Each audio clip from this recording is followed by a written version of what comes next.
देखिए इस एग्जाम में एक चीज़ अगर मुझे समझ आई अपने एक्सपीरियंस से जो मैं आपके साथ शेयर कर सकती हूँ, that you have to read less and retain more. You have to know something about everything but not everything about something. ये मैं पहले भी बोलती आई हूँ कि हमें PhD नहीं करनी है वर्ल्ड हिस्ट्री पे, हमें PhD नहीं करनी है जियोमॉर्फोलॉजी पे. हमें पता होना चाहिए सबके बारे में, एक जनरल आइडिया होना चाहिए, क्योंकि बहुत वाइड है. Literally everything around you, everything under the sun is a syllabus of UPSC. मतलब आप उसे बहुत सेग्रीगेट नहीं कर सकते. तो इसमें रिविजन मुश्किल हो जाता है कि क्या पढ़ें और क्या छोड़ें. तो मुझे थोड़ा, जब मैं पढ़ रही थी तो मुझे ये रियलाइज़ हुआ धीरे धीरे कि कुछ चीज़ें तो होती हैं कि आपने एक बार पढ़ लिया तो आपको याद रहती हैं, स्पेशली प्रीलिम्स की चीज़ें. आपने पढ़ लिया, आपके सामने 4 ऑप्शन आएंगे, आप गेस कर लोगे कि कौन सा ऑप्शन सही है.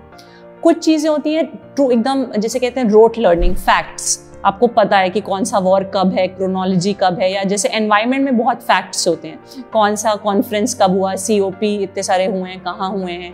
तो फैक्ट्स याद रखने के लिए मैं छोटे छोटे चार्ट्स बनाती थी. अगर आप लोग कभी मेरे स्टडी रूम को देखेंगे तो लिटरली पूरी वॉल में छोटे छोटे वो स्टिकी नोट्स जो होते हैं वो चिपके हुए थे, ताकि हर दिन सुबह शाम ब्रश करते हुए, सोते हुए, जगते हुए दिख के याद हो जाए. और तीसरी चीज़ होती है एनालिसिस.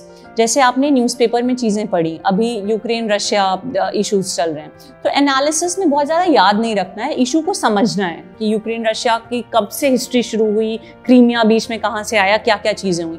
तो वो एनालिसिस अगर एक बार आप समझ लेते हो तो आपको याद रहता है. और उसके लिए आप सिंपल से नोट्स अपने बुक्स में, या मैंने एक मास्टर नोट्स का बनाया हुआ था, उसी में आप नोट कर लो. और चौथी चीज़ है कि न्यूज़पेपर कैसे रिवाइज करें. तो आपकी स्ट्रैटेजी थी कि वीडियोस से कर लो, क्योंकि वही देख के याद किया, वो भी अच्छी स्ट्रैटेजी है. एक स्ट्रैटेजी हो सकती है कि जो मंथली करंट अफेयर्स मैगजीन आती हैं, न्यूज़पेपर की चीज़ें उसमें रहती हैं, तो रोज़ न्यूज़पेपर पढ़ो, वीडियो देखो, और मंथली करंट अफेयर्स मैगजीन एक ना एक कोई फॉलो कर लीजिए, उसी में अपनी चीज़ें लिख के. तो जैसे जनवरी, फरवरी, मार्च के मुझे न्यूज़ रिवाइज करनी है, तो मैंने जनवरी, फरवरी, मार्च की मैगजीन पलट ली, उसमें हाईलाइट करके रखा हुआ है कि ये इंपॉर्टेंट है, ये मुझे याद रखना है. और एक लास्ट हो सकता है रिवीजन की स्ट्रैटेजी, मॉक पेपर्स के थ्रू. जब हम मॉक पेपर देते हैं तो हमें पता चलता है कि भाई मेरा इकोनॉमी अच्छा है, मेरा हिस्ट्री अच्छा है, मेरा एनवायरनमेंट वीक है, तो एनवायरनमेंट के कौन से क्वेश्चंस मैं अटेम्प्ट नहीं कर पा रहा, उनको मैं ज़रूर रिवाइज कर लूँ. जितने ज़्यादा मॉक पेपर्स आप करेंगे उतना आपका विजन ब्रॉडन होगा.